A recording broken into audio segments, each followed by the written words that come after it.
চট্টগ্রামে ফিরে গিয়ে সে ফরহাদকে সামনে পেলে খুন করে ফেলবে বলে ঠিক করে। ওই ছেলেটার সব সমস্যার মূল। জেসির মাথাটা খুব সূক্ষ্মভাবে ওয়াশ করেছে ও। হ্যাঁ, সব দোষ ফরহাদেরই। বানি রুমে গিয়ে দরজা আটকেছে 1 ঘন্টার উপর হলো। দুর্জয় নিজের জায়গা থেকে নড়েনি। অজানা কারণে এতক্ষণ ধরে সোফাটাতেই ঠায় বসেছিল। আচমকা দরজা খোলার শব্দ হতেই সে ঘাড় ঘুরিয়ে তাকায়। বানি বন্নির হাত ধরে রুম থেকে বের হচ্ছে।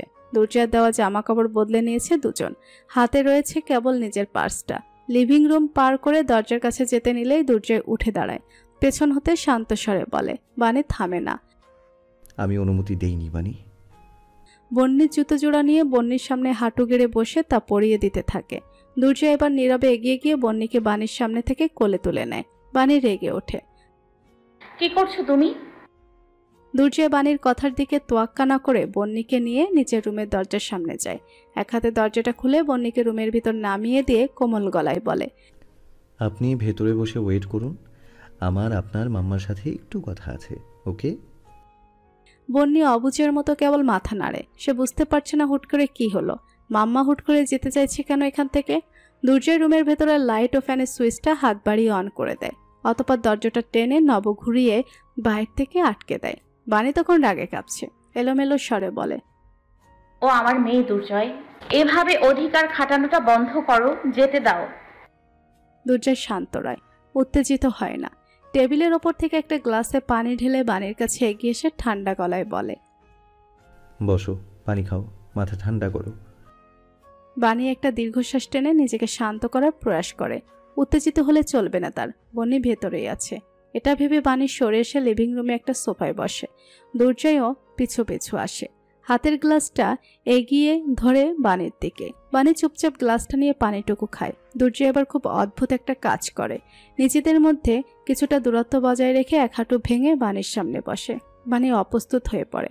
দুর্জয় অত্যন্ত শান্ত ভঙ্গিতে নরম স্বরে বলে, শোনো বানি, তোমার আত্মসম্মানবোধ অবশ্যই তোমার ফার্স্ট প্রায়োরিটি হওয়া উচিত।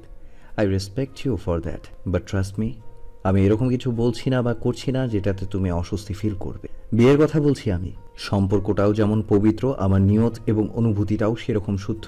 তাই ফর গড সেক আমার প্রস্তাবের পেছনে কোনো দয়া কিংবা করুণা খুঁজতে যেও না তুমি। I mean every word. বানি মাথা নিচু করে বসে রয়। দুর্জয় বলে, লুক অ্যাট মি।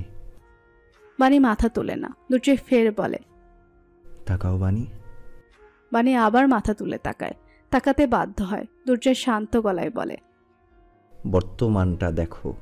আমি জানি তুমি যোগ্য, তুমি একা নিজেকে এবং বন্দিকে সামলাতে পারবে। আমাকে ছাড়া চলতেও তোমাদের কোনো অসুবিধা হবে না। কিন্তু আমি নিজের জন্য তোমাদের চাইছি। আমার জীবনে দুটো সম্পর্কের ঘর এখনো শূন্য আছে, সেই শূন্য স্থান পূরণের জন্য চাইছি তোমাদের।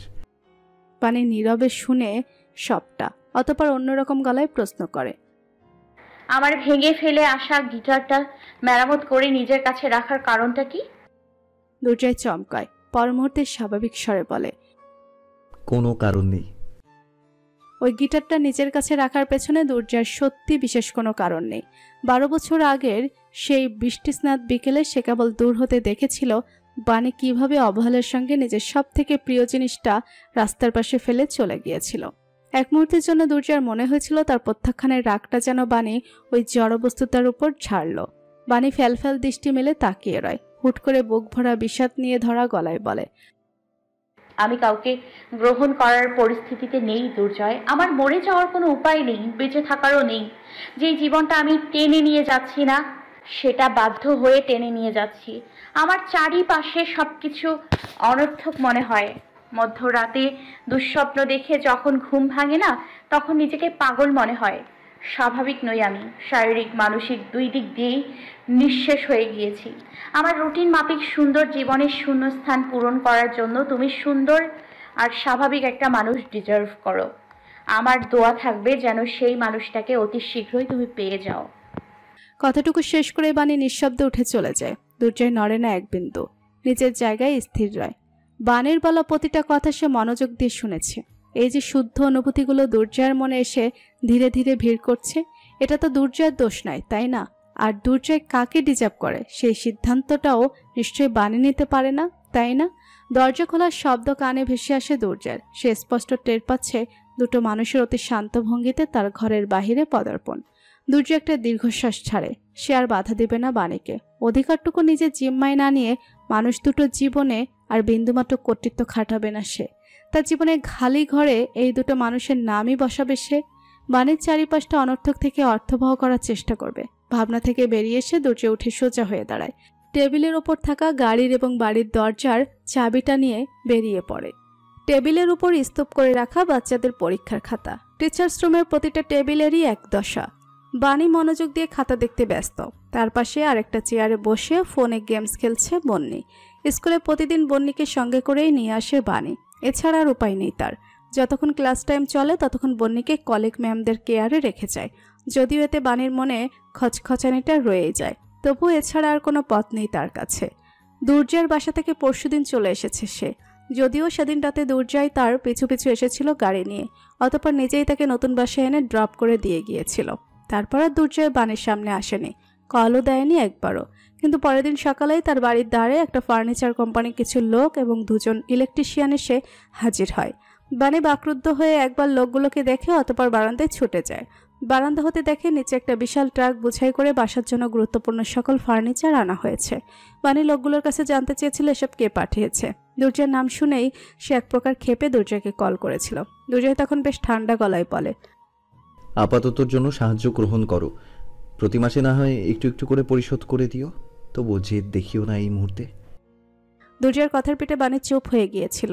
এই মুহূর্তে সাহায্যটুকু গ্রহণ করা ছাড়া আর কোনো পথ খোলা ছিল না তার। নিজের কাছে যত টাকা ক্যাশ ছিল তা কেবল বাজার করে শেষ হয়ে যেত। তাই মনে মনে ঠিক করে প্রতি মাসে সে নিজের সাধ্য অনুযায়ী এই সাহায্য পরিশোধ করে দিবে।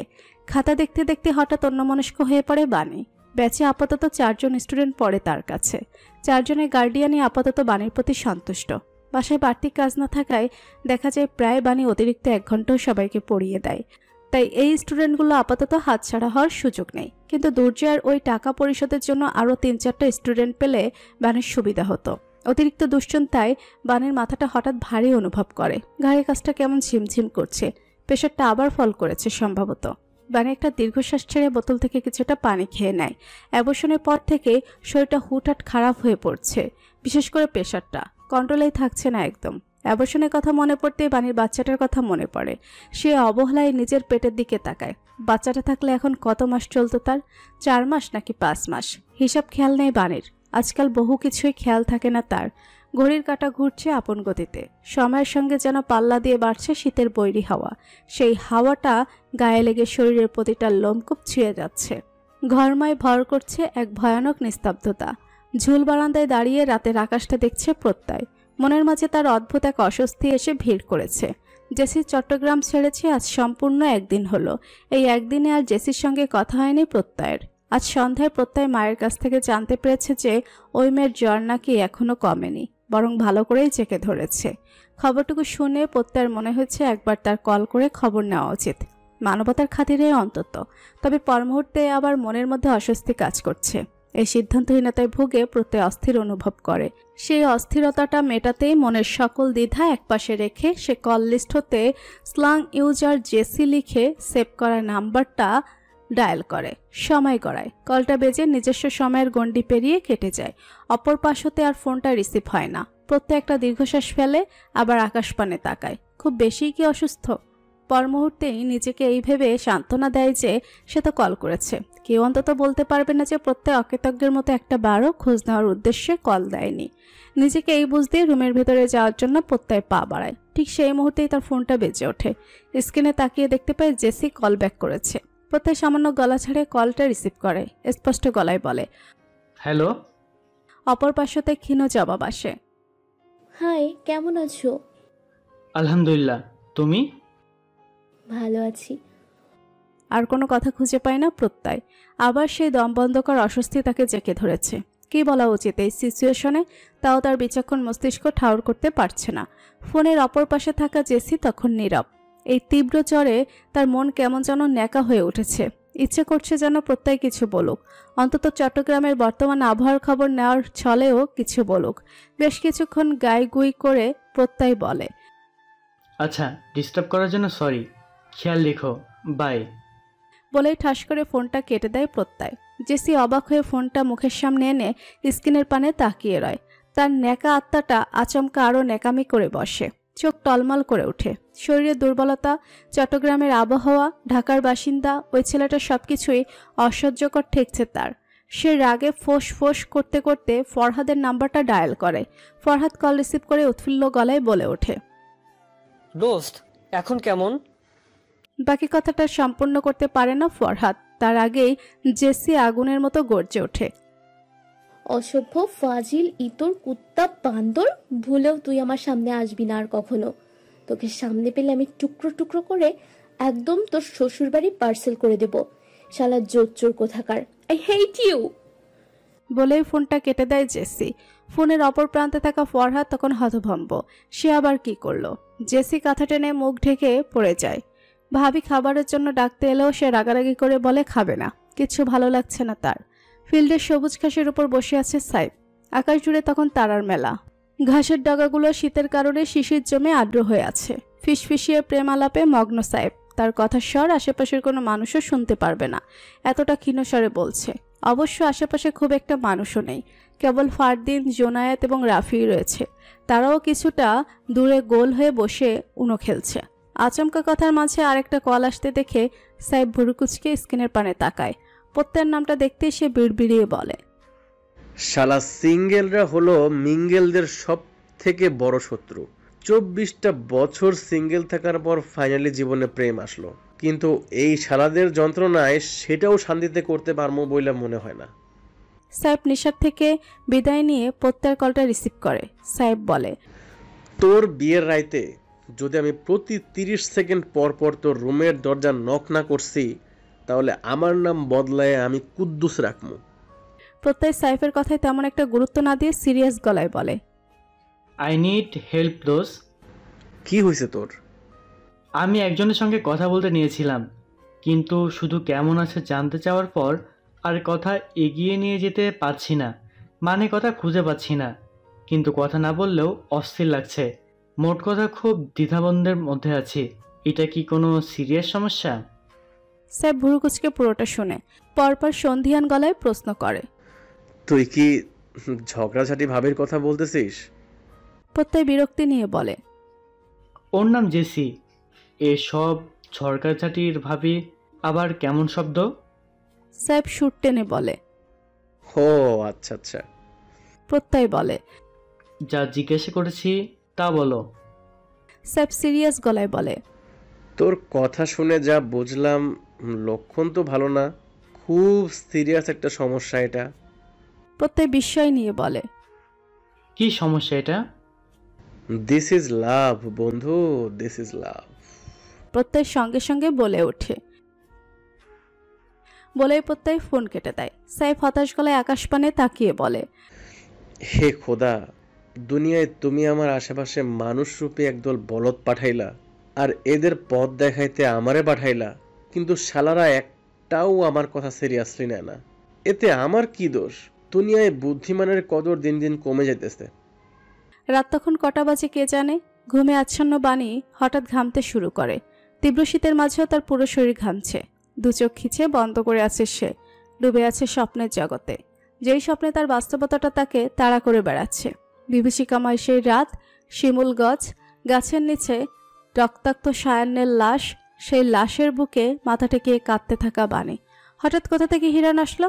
এক থাবায় বাণীর হাত ধরে তাকে টেনে তুলে বাণী যেতে চায় না, পা দিয়ে মাটি খামচে ধরতে চায়, কিন্তু পারে না। নিথর সায়ান্নের লাশ হতে ক্রমে ক্রমে দূরে সরে যায় সে। বাকিটা বদ্ধ আঁকের সামনে ভেসে উঠতেই বাণী অস্বাভাবিক হয়ে পড়ে। ঘুমের মাঝেই ভাইয়া ভাইয়া বলে হাউমাউ করে কেঁদে ওঠে সে। কাঁদতে কাঁদতে বিছানার চাদর খামচে ধরে। বাণীর কান্নার শব্দে বন্যির ঘুম ছুটে যায়। সে চোখ মেলে পাশ ফিরে বাণীর এই অবস্থা দেখতেই ভীত হয়ে পড়ে। দ্রুত উঠে বসে দূরে সরে যায়। ভয়ে কাঁপতে থাকে। পরপর ভীত গলায় ডাকে, আম্মা, আম্মা মাথা, মাম্মা ওঠে না। বাণীর কানে পৌঁছায় না সেই ডাক। সে অন্য এক দুনিয়ায় আছে আপাতত। বনি ভাই এবার নিজেও ঠোঁট উল্টে নিঃশব্দে কেঁদে দেয়। কোনো উপায়ন্তর না পেয়ে সে আশেপাশে তাকায়। রুমের ড্রিম লাইট অন থাকায় চারিপাশটা পরিষ্কার দেখা যাচ্ছে। বন্যি দ্রুত বিছানা ছেড়ে নেমে গিয়ে টেবিল থেকে বাণীর ফোনটা হাতে নেয়। কন্ট্যাক্ট লিস্টে গিয়ে সে সামনে নিশার নাম্বার দেখে সেটাই ডায়াল করে। মধ্যরাত হওয়ায় নিশা তখন গভীর ঘুমে আচ্ছন্ন। কলের শব্দে তার ঘুম ভাঙলেও ঘুম ভাবটা দূর হয় না। সে চোখ বোঝা অবস্থায় বালিশের পাশ হতে হাতড়ে ফোনটা রিসিভ করে। সঙ্গে সঙ্গে ফোনের অপর পাশ হতে ফোঁপানোর শব্দ শুনতে পায় সে। নিশার ঘুম ভেঙে যায়। এক লাফে উঠে বসে সে। স্ক্রিনে বাণীর নাম্বারটা দেখে সে ভীত স্বরে বলে, হ্যালো। বন্নি কাঁদতে কাঁদতে ভীত গলায় বলে, আন্টি, মাম্মা মেয়ে যেন কি হয়েছে? নিশা উদ্বেগ নিয়ে প্রশ্ন করে, কি হয়েছে আম্মু? মাম্মাম ঘুমে মাঝে চড়ে চড়ে কান্না করছিল, ডাকছে কিন্তু উঠছে না, আমার ভয় করছে। মাত্র ঘুম থেকে ওঠে নিশার মস্তিষ্ক তখন কাজ করছে না, কেমন ফাঁকা ফাঁকা লাগছে। সে কিছু না ভেবেই বলে বসে, তুমি ওয়েট করো, আন্টি আসছে। পিপল দিয়ে আন্টি ছাড়া অন্য কাউকে দেখলে দরজা খুলবে না, ওকে আম্মু? আন্টি এক্ষুনি আসছে। নিশা তাড়াহুড়ো করে বিছানা ছেড়ে নেমে দাঁড়ায়। তখনই তার মনে পড়ে সে কেবল বানের নতুন বাসার এরিয়ার নামটুকু জানে, কোন বাসা সেটা চিনে না। আর নাইমার বাসা থেকে বানের বাসার দূরত্ব প্রায় ঘন্টাখানিকের। নিশা পোকার মতো দাঁড়িয়ে রয়। কি করবে সে এখন? আব্বুও চট্টগ্রামে নেই। এই মুহূর্তে কি করবে সে? বাচ্চাটা ওইখানে একা ভয় পাচ্ছে।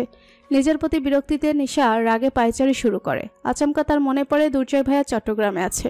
ভাইয়া বানিয়াপুর বাসাও চিনে। ভাইয়াকে একটা কল দিবে।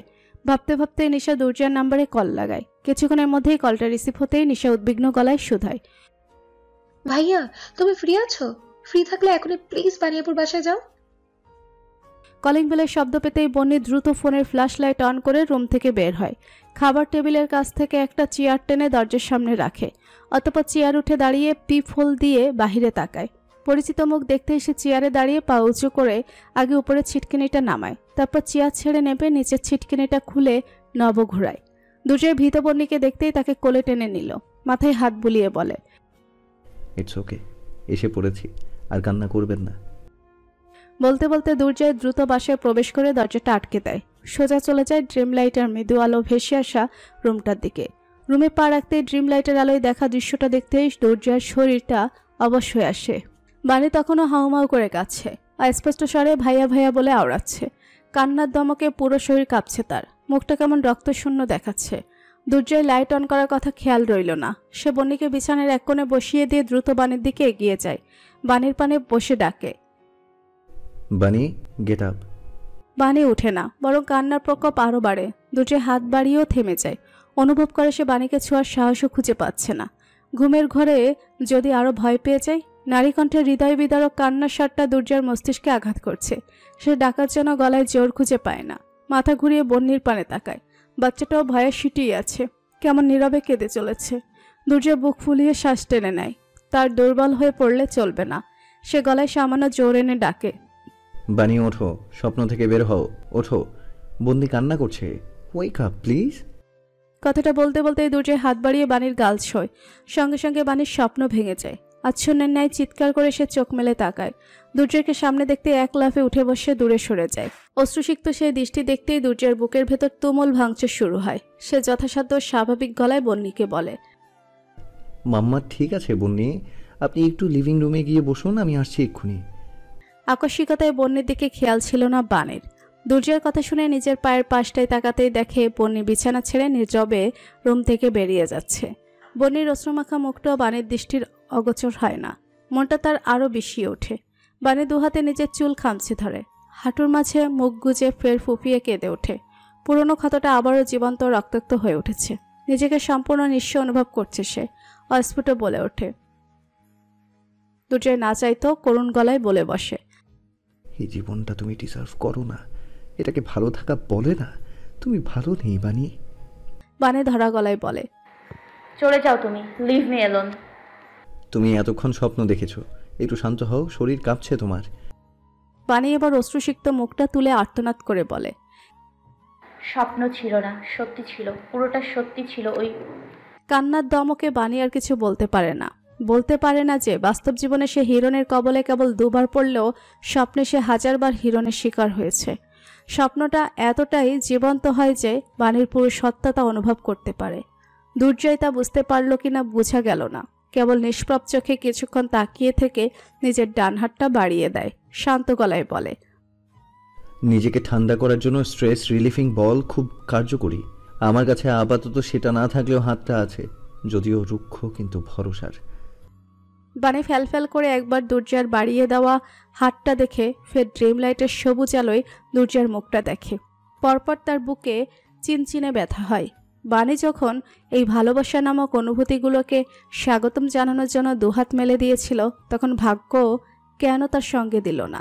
আর আজ যখন বানি পুরোপুরি নিঃশেষ, মনের কোণে বিন্দুমাত্র ভালোবাসা অবশিষ্ট নেই বিলানোর জন্য, তখন ঠিক কিসের আশায় এই পুরুষটা তার দিকে ভরসার হাত বাড়িয়ে দিচ্ছে? কেন?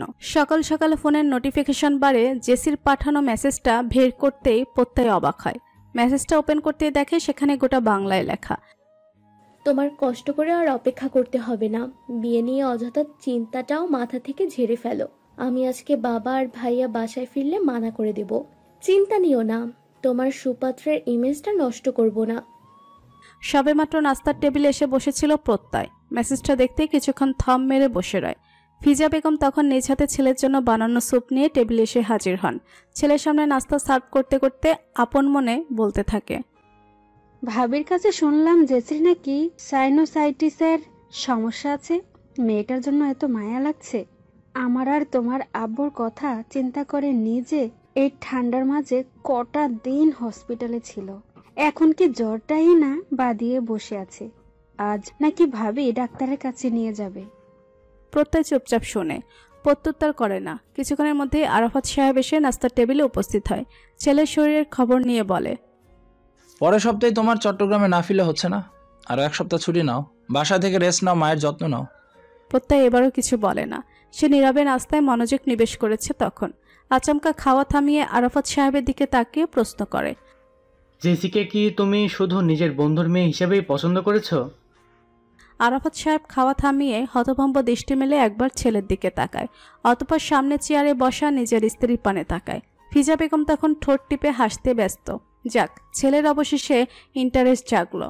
আরাফাত সাহেব স্বাভাবিক গলায় বলে, আমি নিজের বাড়ির জন্য পুত্রবধূ খুঁজছিলাম, আর আমার পুত্রবধূ হওয়ার জন্য আমার বন্ধুর মেয়ে হওয়া ম্যান্ডেটরি ছিল না, বরং সুপাত্রী হওয়া জরুরি ছিল। প্রত্যয় দ্বিধাপূর্ণ গলায় প্রশ্ন করে, তোমার কাছে ওকে সুপাত্রী মনে হয়?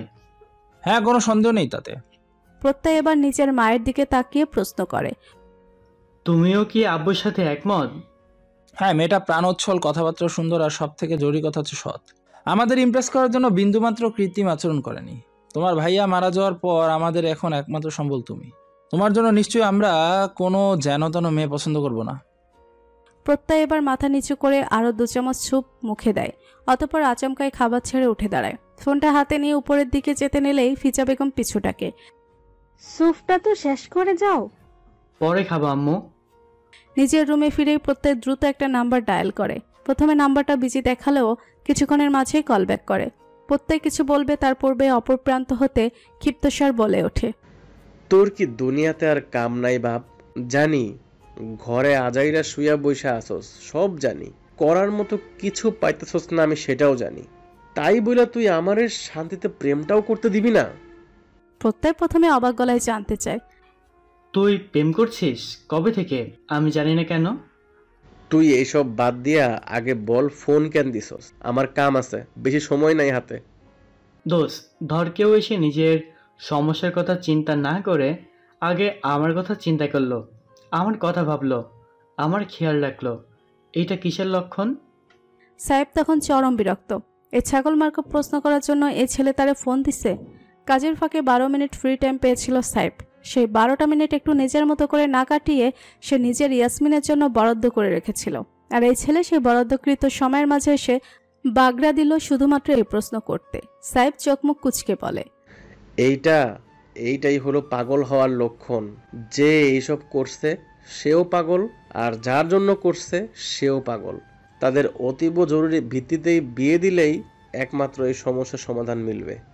প্রত্যয় এবার সিরিয়াস স্বরে বলল, একদম ফাজলামি করবি না, আই এম সিরিয়াস।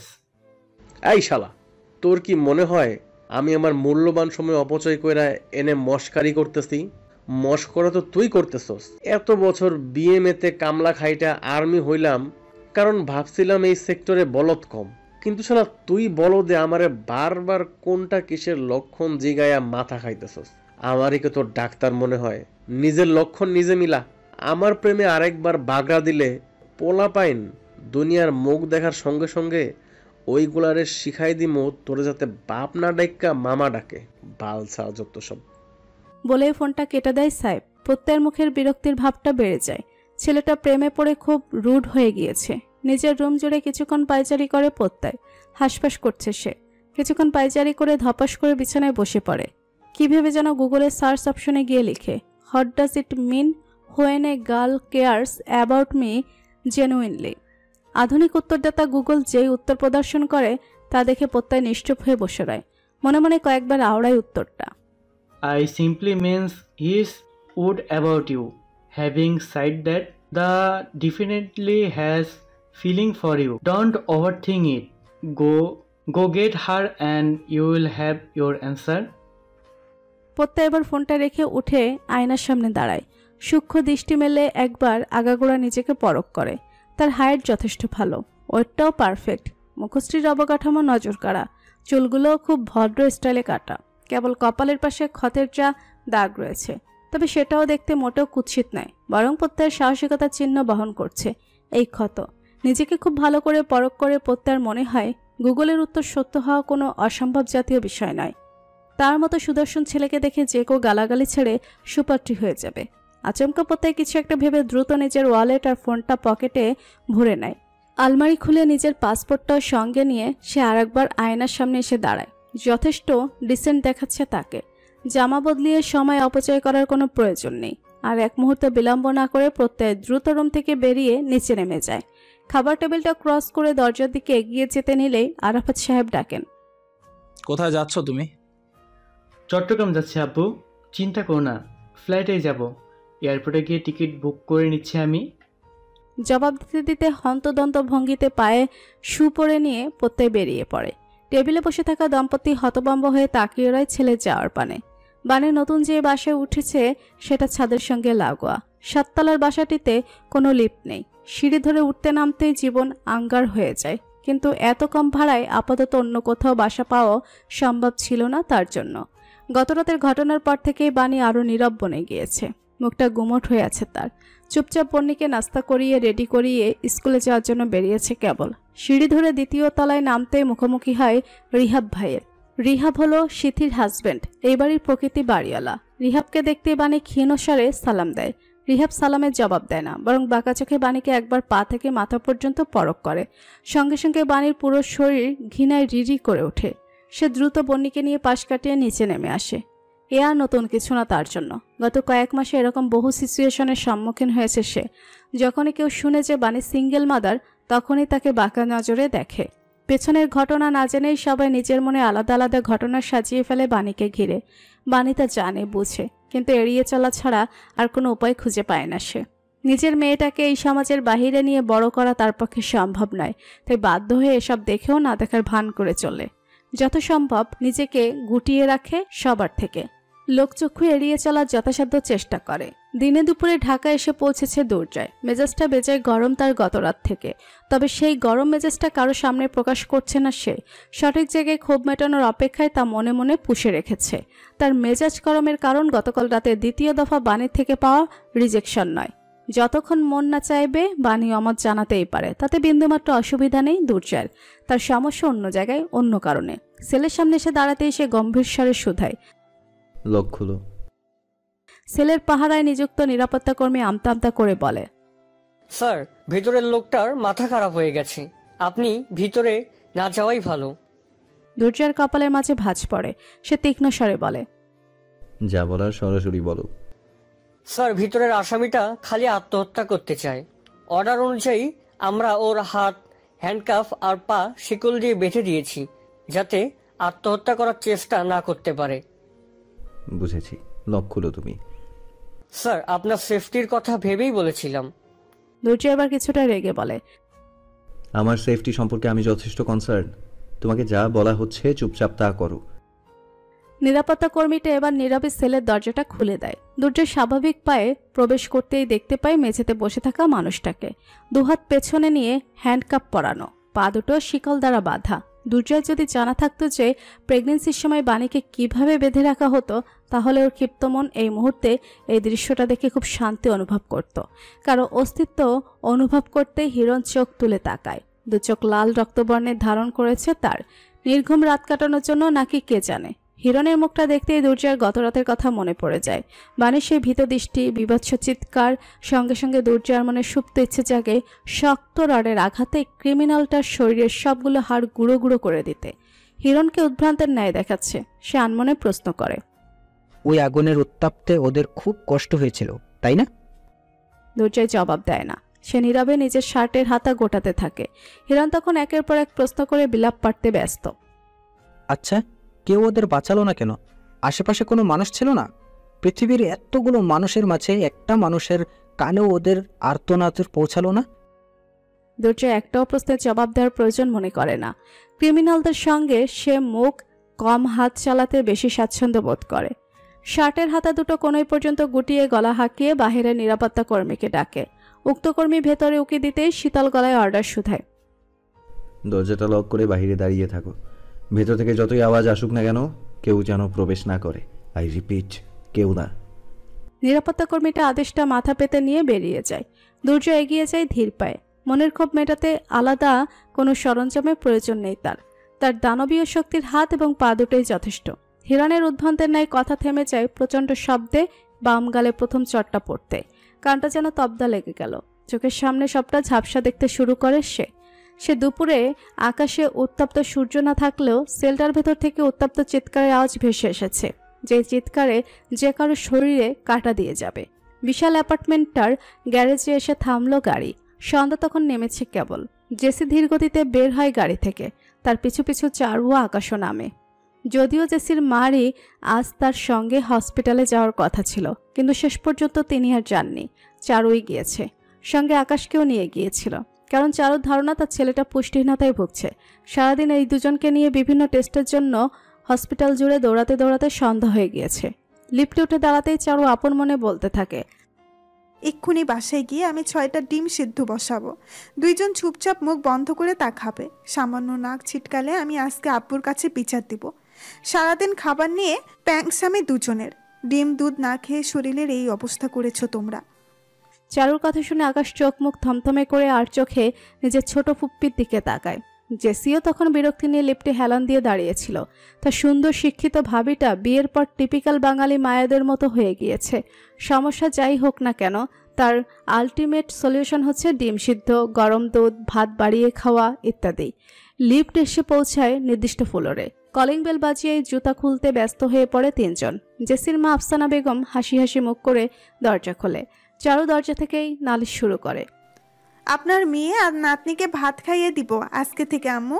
ওদের কোনো নাখরা আমি আর সহ্য করব না দুজনের। বাকি কথাটা অসম্পূর্ণ রয়ে যায় চারুর। লিভিং রুমে বসে থাকা প্রত্যেকে দেখতেই মুখটা আপনা আপনি বন্ধ হয়ে যায়। জেসি তখন পেছন পেছন প্রবেশ করতে করতে বলে, থামলে কেন ভাবি? আরো বলো, শুনতে ভালো লাগছিল। বাড়ির ভেতর পা রাখতে জেসির মুখটাও আপনা আপনি বন্ধ হয়ে যায়। প্রত্যেক তখন ফালুদার বাটি হাতে বসে। আকাশ তাকে দেখতেই উড়ে গিয়ে বলে, হ্যালো আঙ্কেল। হাই। চারু আর জেসি কথা না বাড়িয়ে চুপচাপ ঘরে প্রবেশ করে। আফসানা বেগম তখন বলে ওঠে, সেই বিকেল থেকে বসে আছে ও। তোমাদের কল করতে চেয়েছিলাম, মানা করে বললো একদম ডাক্তার দেখিয়ে আস্তে ধীরে আসুক।